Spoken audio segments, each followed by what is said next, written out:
Hi, I'm Gerard Maione, co-founder of What Goes Around Comes Around. We're going to do a little denim overview today at our incredible denim bar, which has been here since 1993. Come with me and let's have some fun. Here we are. This is where it all started back in 1993. Seth and I, with a concept of bringing curated vintage to the market, elevated merchandising service, curation of product.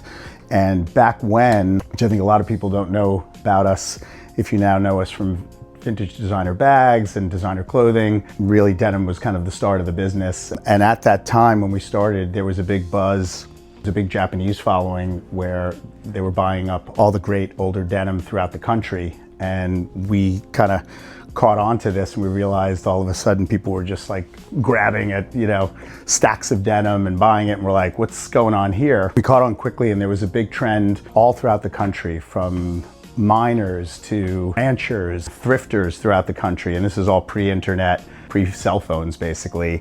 And there was also at the Rose Bowl in Pasadena, there was the biggest market in terms of vintage buying and selling. So we got involved in that whole mix of those dealers and whatnot. We were the rare East Coasters going west. We created this denim bar, and since we were so involved with vintage Levi's, we gained a nice reputation with Levi's themselves. And we would even have seminars that went on at this denim bar. And at that time, Lynn Downey, who was the head of archive for Levi's, would come in with white gloves and some very early pairs, the earliest pairs that Levi's had, and would come in and we'd do a little seminar, and we'd have a group of people here to show some of the detailing and tell some of the stories of the history of denim. They had a fire in the 70s in San Francisco with the Levi's Museum. So there was a lot of the early pieces were lost, and they were kind of like rebuilding some of the archives. And one of the denim dealers, there's big buzz going on in terms of like, who has the oldest jean and kind of like the prices and where things were going. And there were jeans selling for hundreds, thousands of dollars. And we're like, oh my God, what's the difference on some of these jeans? And there was a pair of jeans that came out of a mine that one of the dealer friends of ours had purchased, and it was originally $10,000. They basically offered to us at $20,000.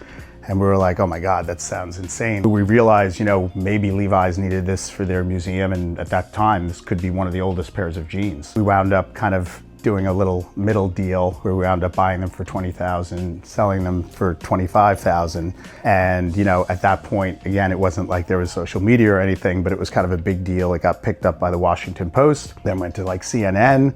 It was definitely like, oh my God, like the oldest pair of jeans at that time. And it wasn't like a Guinness Book of World Records for a moment. It was a pretty big deal. Now fast forward, there's been a lot of jeans that have been unearthed since. But that was really a trend for Japan and for the buzz till the late 90s. And then the market definitely like dropped for a minute. Then really it just came that Levi's are a great staple in fashion, I think in the wardrobe. And so we've always throughout had this incredible collection and have always been buying, regardless of whether, it was bought internationally, it was wholesaled. We just knew this was a staple for What Goes Around Comes Around.